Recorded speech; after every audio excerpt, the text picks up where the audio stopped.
She bought a first-class ticket. They judged her by her skin, ignored her success, her power, her silence. But 5 minutes later, the crew would regret everything. Big time stay till the end, and subscribe to Simply Stories for powerful stories. That flipped the script. She walked into the airport terminal just after sunrise.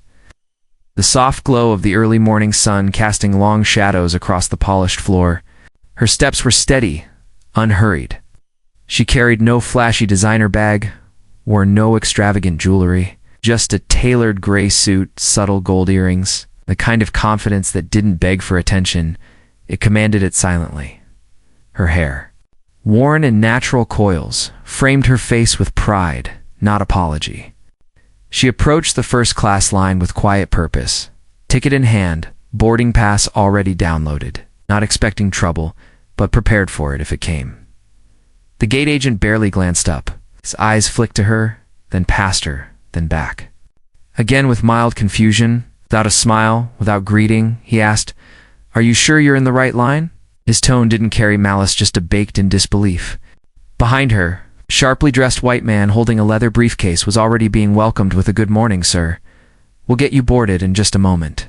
She said nothing at first, only extended her phone with the barcode displayed. The agent hesitated, gave a short nod, then scanned it. The beep was confirmation. But still, he said, "Just wait here for a second." She didn't. She walked on through. As she stepped onto the jet bridge, 2 flight attendants were chatting softly near the door of the aircraft. One of them looked up as she approached, her eyes immediately sweeping over her face to shoes. A whisper passed between them, just low enough to escape clear words, but the intent landed anyway. She nodded politely, stepping past them without comment. There were no greetings, no smiles, just a narrowed glance, like her presence required explanation. She reached her seat too. Window set her small leather bag beneath the seat in front of her, and took a breath. First class was only half full so far. A couple seated across the aisle glanced her way, then looked back at their phones. The cabin was quiet, peaceful even, until the sharp click of heels echoed behind her. A flight attendant stopped just short of her row. "Excuse me, ma'am," the voice said, professional but clipped. "This is first class. You might be in the wrong section." The woman looked up slowly. Her expression didn't shift, not even a twitch. "Hey." "No," she said calmly. "I'm in the right seat." The attendant blinked. "Do you have your boarding pass with you?" Without a word, she handed it over. The attendant scanned it, then checked the overhead bin. Then the seat again, then the woman, as if the facts refused to align with what she was seeing. "Hey, she said softly, then louder. "One moment, please."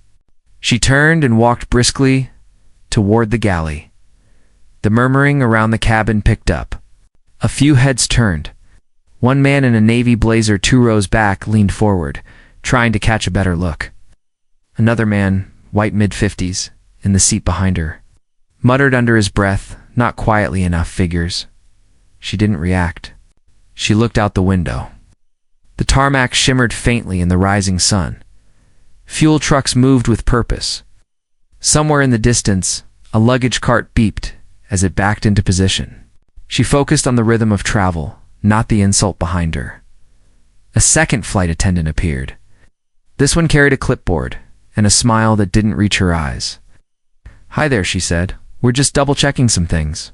"Oh, there." Might have been an error in the seating chart. "There wasn't," the woman replied evenly. The attendant pressed on.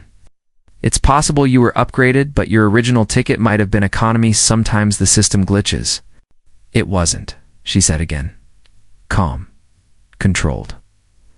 "Well, we just need to verify with the gate staff. Do you mind stepping out while we sort it out? It'll only take a moment." Passengers were watching now. A couple with matching neck pillows had paused mid-conversation. A teenage boy across the aisle had removed his earbuds. Even the man behind her leaned slightly forward, as though expecting a show. "I'm not stepping anywhere," she said, voice level. "This is my seat. I paid for it. I boarded properly. I'm not moving." There was a pause, a strange, lingering silence. The flight attendant's smile faded. She glanced toward the front of the plane, where the purser had now arrived, his arms crossed over his chest. He looked at the woman as if she were a misfiled document. "Ma'am, if you don't comply," he began, "we may have to remove you from the flight." "We have policies. You have biases," she replied, meeting his eyes directly. "That's what you have." Hush settled over first class. Someone coughed. Someone else adjusted their seatbelt a little too loudly. The woman didn't flinch. She didn't raise her voice, didn't beg, didn't explain. She simply looked at the purser, her gaze calm, sharp, unbothered. "We're trying to avoid a scene," the flight attendant said, almost pleading now. "Then stop making one," she answered. The purser shifted his weight.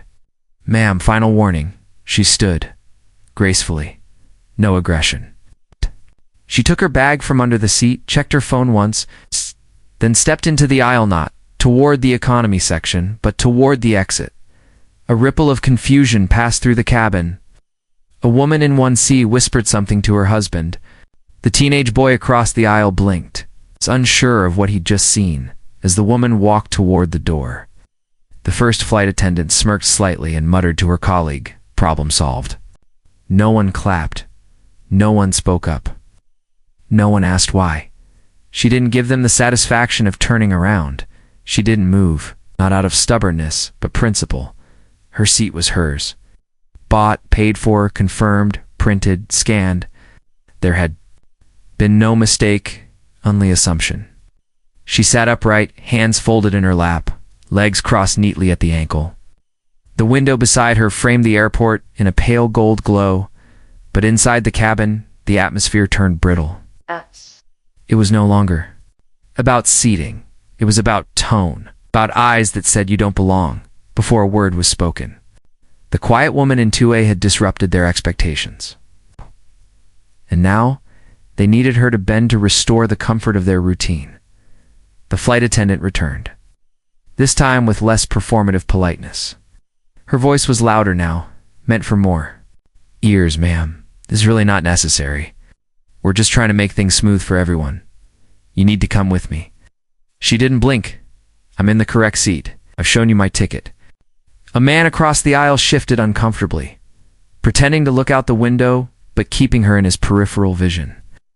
The couple in row 1 exchanged a glance that said more than words. Businessman scrolling on his phone paused to listen. Another flight attendant, taller, younger, with a firmer jaw and tighter uniform, approached. He stood just behind the first, eyes trained on the woman like a security guard in a high-end store. "We're not accusing you of anything," he said, voice edged with authority, masked as kindness. "It's probably a system glitch. Happens. Sometimes. But we do need you to come with us while we sort it out." "I'm not going anywhere," she said plainly. "Sort it out from here." The first attendant's eyes narrowed. "You're making this more difficult than it needs to be," the second added. "There are other passengers who paid for their seats too, ma'am." She raised an eyebrow, and I didn't. The silence that followed was sharp, humming beneath the white noise of the cabin. More passengers were openly staring now, some with curiosity, some with amusement, some with discomfort they couldn't name. The flight attendants conferred in hushed tones. Then came the moment they had been building toward, the escalation. The purser, a man with thinning hair and a lanyard loaded with pins, entered the cabin with clipped steps. He didn't smile, didn't ask questions. He looked at her the way one looks at a misplaced coat left on the wrong chair. "Ma'am," he said, no warmth in his voice, "we're going to ask you one last time to move to your assigned seat." "I'm in my assigned seat," she answered. Still calm. "You've been asked politely. Now we're asking formally. If you refuse to cooperate, we will remove you from this aircraft." She looked up at him for a long moment. Not a glare, not a plea, just an unshaken gaze. Her quietness now seemed louder than their words. There was no anger in her, no panic, but no surrender either. The kind of composure that unravels bullies without lifting a finger. A murmur rippled across first class. No one stepped in. No one questioned the staff. No one asked to see her boarding pass again. Passengers who had boarded just before her, who'd seen the same agent scan her ticket, now sat silent. A man in 3B lowered his paper slowly, watching her as though she were part of an awkward scene in a play. Another woman fidgeted with her scarf, eyes down. No one offered help. No one offered truth. The purser took a breath, jaw tightening. We will have to call security. That was their last card. The threat. It's the one they always reserved for passengers who didn't fit the part. She knew it. She'd seen it before. Different airports, different uniforms, same dance. It's always the assumption. It's always the de-escalation training abandoned the moment she didn't shrink. But she wasn't here to perform dignity for their comfort. She unbuckled her seatbelt. The soft click echoed louder than it should have. She stood slowly with the poise of someone stepping onto a stage, not off it. She reached down, picked up her small leather bag, adjusted the strap. Not once did she rush. Not once did she explain herself. Her silence was deliberate, chosen, powerful. She turned toward the aisle. Still no one moved. The smirking man in the row behind her leaned back, smugly lips curled in a quiet victory. The attendant stepped aside, satisfied. Purser said nothing. She walked, not toward the back, not toward economy. She walked to the front toward the door, past the people who wouldn't meet her gaze, past the man who'd muttered figures, past the first attendant who now exhaled with relief, like a storm had been averted. A problem removed.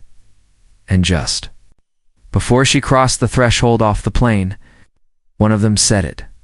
A whisper, smug and smugly audible. Problem solved.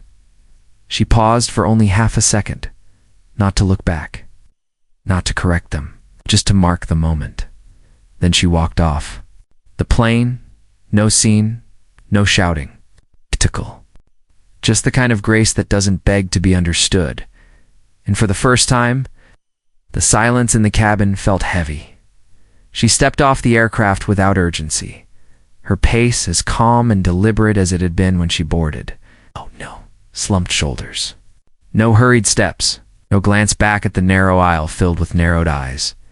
The terminal greeted her with cold air and quiet murmurs, the usual white noise of an airport waking up to the day. She didn't stop at the gate desk or argue with the crew.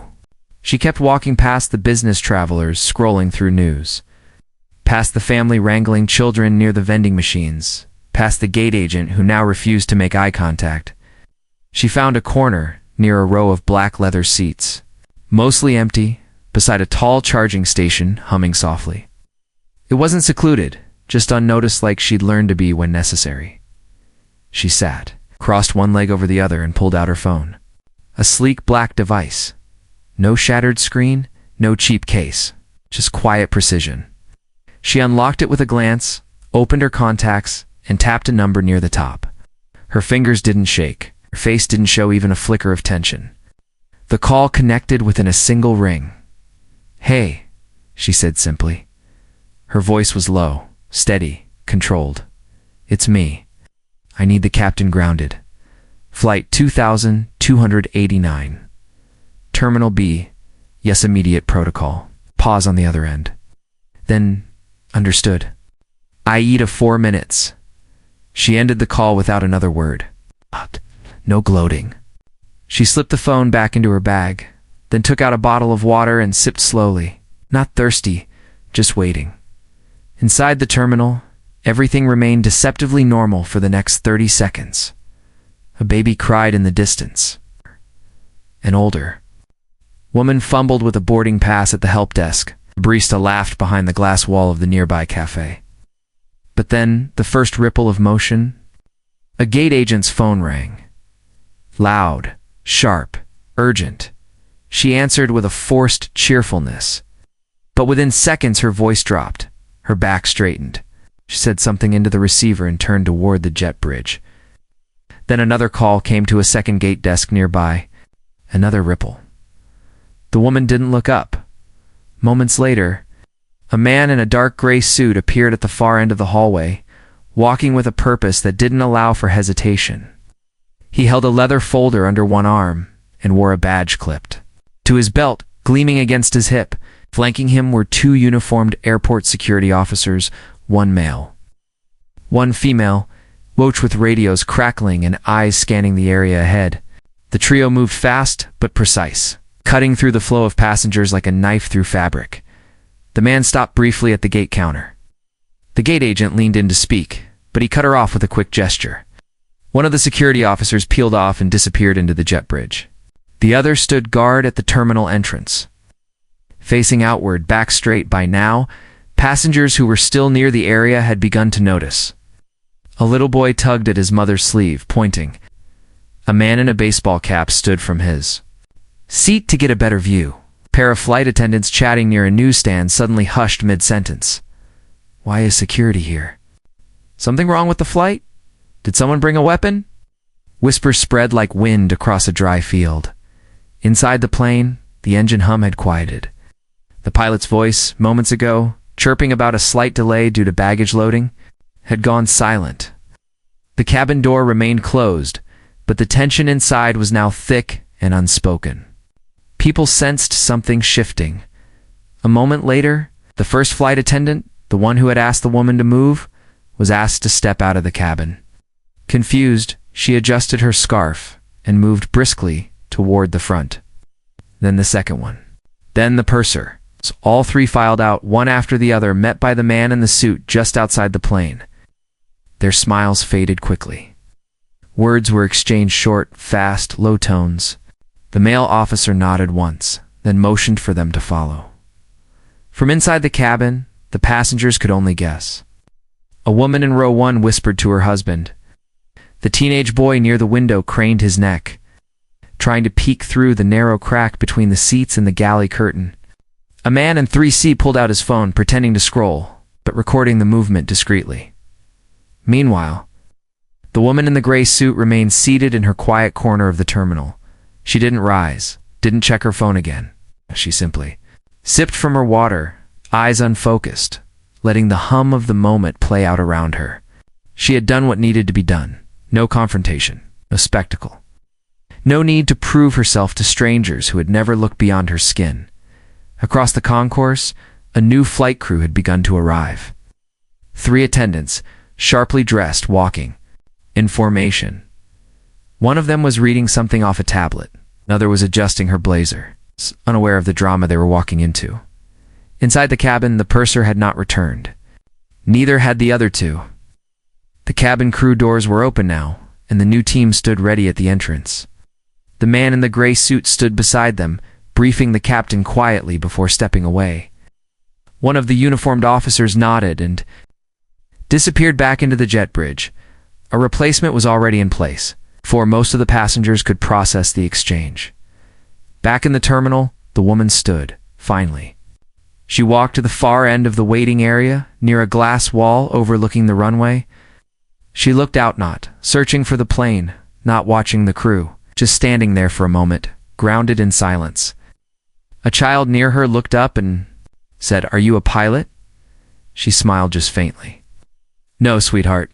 He stared at her a second longer before skipping off. She opened her phone again, glanced at the time, then started walking. This time, not toward the gate. Not toward the exit. She had somewhere else to be, and behind her.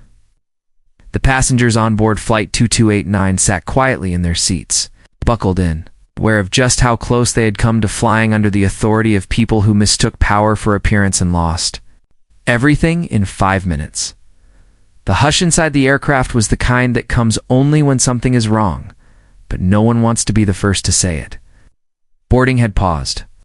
The cabin door, still open, now framed a new kind of movement, one that didn't follow the usual rhythm of travel. There was no cheerful boarding announcement, no sound of roller bags, no casual laughter from passengers settling in. Instead, the snap of a badge being clipped, the measured steps of uniformed shoes crossing the jet bridge, and the sudden silence of a crew that had, just minutes before, seemed so assured of their authority. The man in the front row, who had been smirking, earlier shifted in his seat. He looked up as the first uniformed officer stepped through the door, followed by another, both scanning the cabin with a practiced kind of calm. Their presence didn't shout emergency, but it didn't whisper reassurance either. Their eyes didn't settle on passengers. They moved directly to the galley area, where the purser and two flight attendants stood with forced stillness. The lead attendant offered a nervous smile. "Can I help you?" The officer responded with a quiet, "We'll need you to step off the aircraft, please. All of you." There was no raised voice. No shouting. Just finality. Authority without. Theater, the purser, clearly confused but trying to keep face, began to argue. "We have a flight to run, sir. We're already behind schedule." "Is this now?" the officer repeated. The woman who had first confronted the passenger blinked. Rapidly. "We were just following protocol. There must be some misunderstanding. This isn't a request." Passengers leaned out into the aisle to see. One of them muttered, "What the hell is going on?" Another whispered, "Are they being arrested?" But there were no handcuffs, no raised hands. Just a slow, stunned parade of red uniforms and once confident faces walking down the aisle and disappearing into the jet bridge. Then came the next figure. Not an officer this time, but a man in a tailored dark blue suit, no airline logo, no name tag. Just a silver ID badge clipped to his front pocket and a black leather tablet case under his arm. He entered the cabin like someone who had no time for pretense. He stood at the front of first class, glanced over the faces, turned toward him, and spoke clearly, without looking down. "Ladies and gentlemen, we apologize for the delay." His voice was calm even, but it sliced through the tension, like glass. "We are currently replacing several members of our cabin crew due to a confirmed violation of federal anti-discrimination policy. This action has been taken by corporate oversight.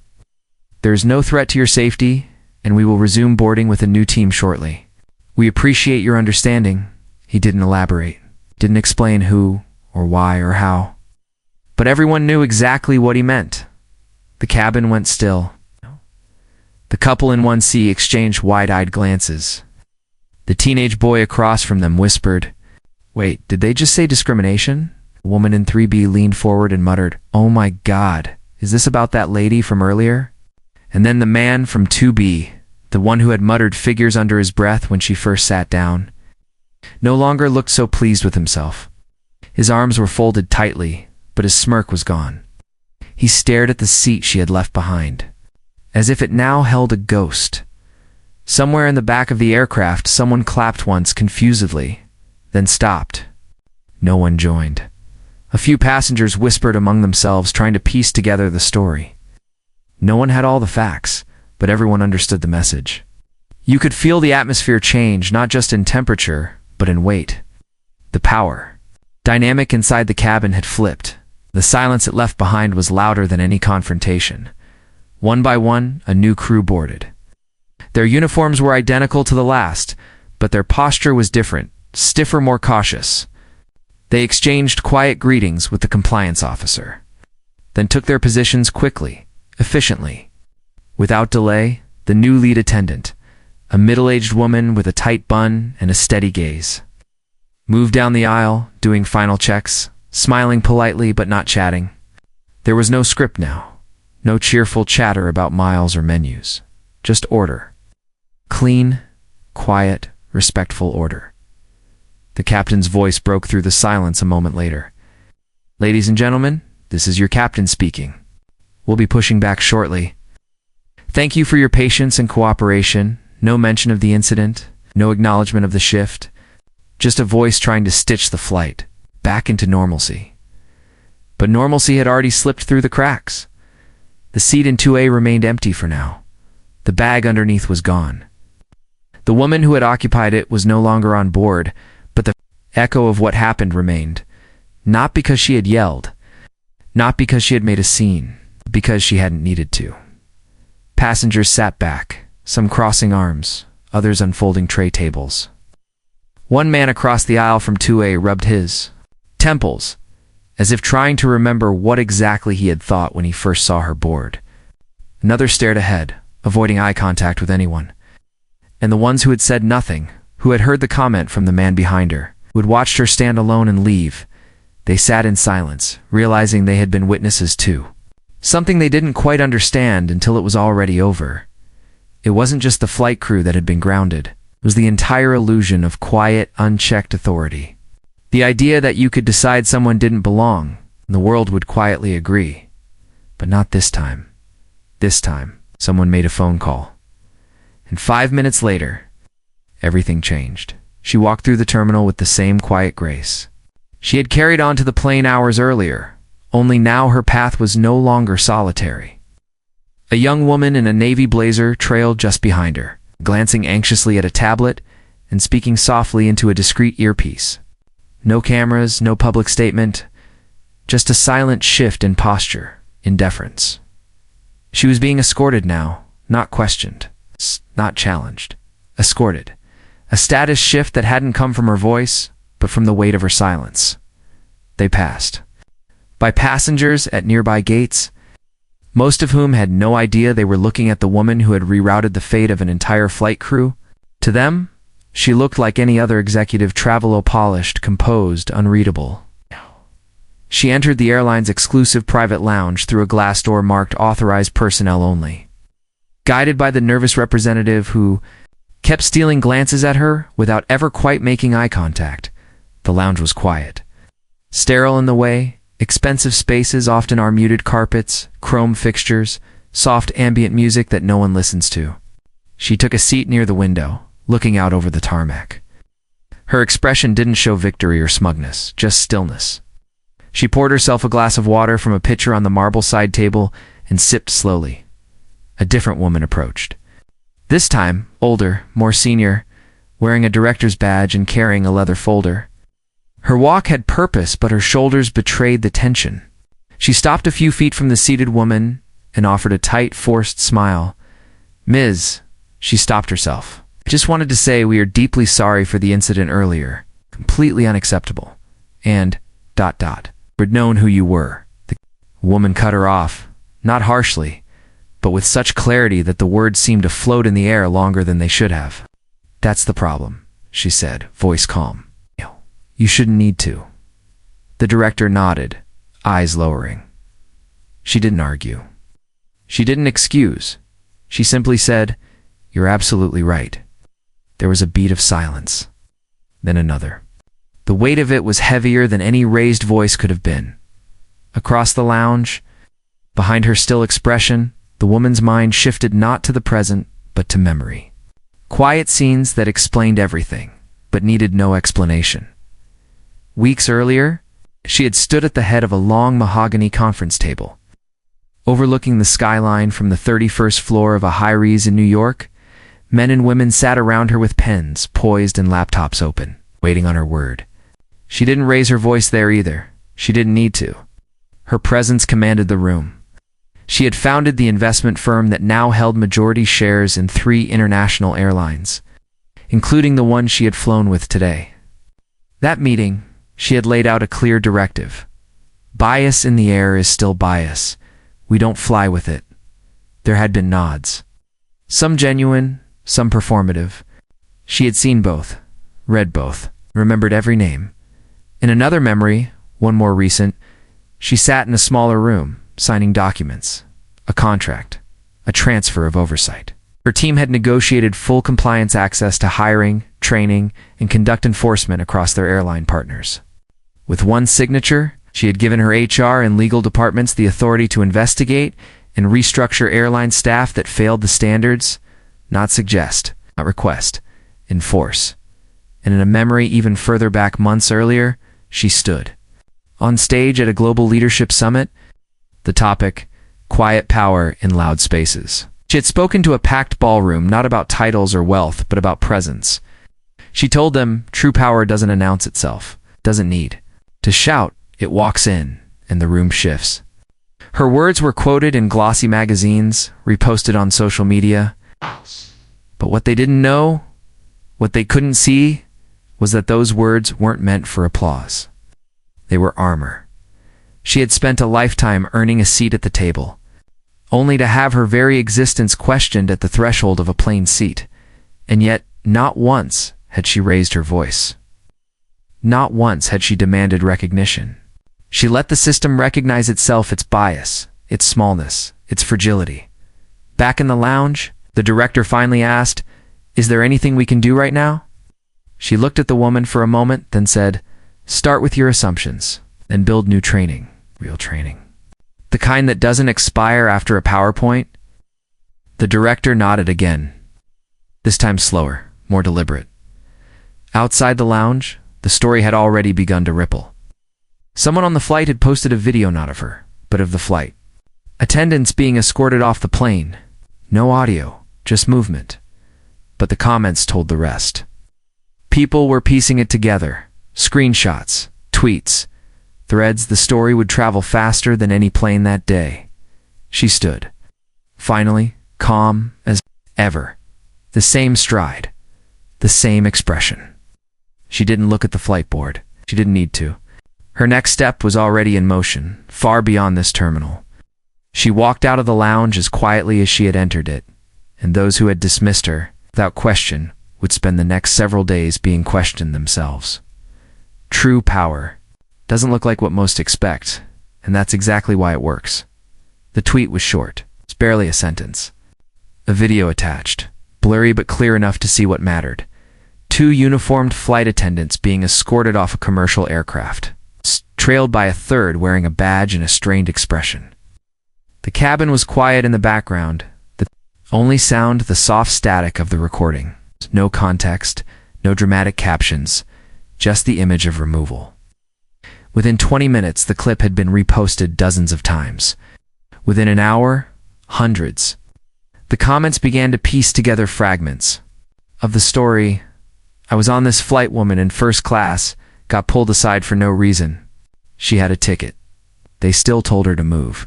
Did you hear who she is? Then the speculation began, the guesses, the outrage, the applause. A silence broken not with shouting, but with undeniable truth. At first, her name wasn't even mentioned. People only knew her by description. Elegant.com, black woman, natural hair, suit like armor, walk like steel. Someone recognized her from a panel discussion weeks earlier. Another posted a still from a Forbes feature. Then her name surfaced, and suddenly the internet caught up to what she had never needed to say aloud.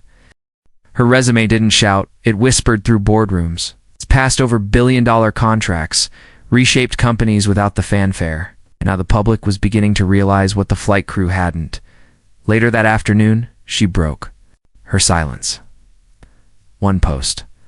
Black text on a white background. No hashtags, no tags. Just 6 words. Asterisk, asterisk, respect is non-negotiable. Immediate restructuring underway. Asterisk, asterisk. She didn't mention the airline. She didn't need to. The message was unmistakable. It wasn't emotional. It wasn't performative. It was a mirror held up to an entire industry. The post went viral within minutes. Executives from partner companies began forwarding it to one another with silent dread. Internally, phones rang. Compliance officers drafted emails. HR directors began reviewing old case files. Everyone suddenly remembered a meeting they'd had with her, or wished they had, in the boardroom of her investment firm the next morning. She sat at the head of the table, surrounded by department leads and legal advisors. No one was confused about why they were there. A projection screen showed the trending topic list, where her name sat just beneath a celebrity scandal and just above a political leak. One executive, trying to sound confident, asked the question hanging heavy in the room. Do we fire them? All. She didn't look up from her notes. Fire who needs to be fired, she said. But train the ones who can grow. The room was silent for a beat, then a few nods. No one pushed back. She glanced at the head of HR. Draft a new directive. I want mandatory cultural humility training across every cabin crew in our portfolio. Not a workshop. A system. Built-in bias response triggers automatic flagging of customer complaints, quarterly reviews. If one woman is treated like that, it means there are 10 more who stayed silent. A man at the far end of the table raised a hand. Do we make this public? No, she said. We make it policy. Let the public feel the results. The next steps moved quickly. Within 24 hours, partner airlines were sent detailed compliance packets. Within 72, staff managers began emergency briefings. By the end of the week, the internal documents had leaked anyway screenshots of new conduct clauses. Updated training timelines, revised chain of command protocols. But this time, the leaks served her story. They didn't weaken it. They proved it, and through all of it. She never once held a press conference. She never once sat on a morning show couch or offered an interview. She let the systems. And then she rebuilt them. A week later, she walked through a different terminal, not escorted this time, not alone either. People noticed her now, out of curiosity, but recognition. A few travelers looked up and nodded. The gate agent straightened as she passed. She didn't slow. She didn't pause to receive praise or offer correction. She simply boarded first class. This time, the greeting was warm, genuine. The flight attendant smiled, not forced, not nervous, just sincere. "Welcome aboard," she said. "We're glad to have you." She nodded, not coldly, not arrogantly, just enough. She took her seat in 2A again, the same position, the same calm posture. She placed her bag beneath the seat in front of her, pulled out a book, and opened it quietly. No one asked to see her boarding pass. No one assumed she didn't belong. No one made a comment under their breath. The pilot's voice came over the intercom. Routine check-in, friendly tone, then silence again. Outside the window, the plane began to taxi, and the terminal slowly disappeared behind them, somewhere online. A new comment thread appeared under her post. She didn't raise her voice, but the world listened anyway. The final moment settled like breath between words, and somewhere, a voice not hers, but the kind that narrates truth when it's ready to be heard, echoed in the mind of anyone paying attention. True power isn't loud, it doesn't yell. It moves quietly and changes everything.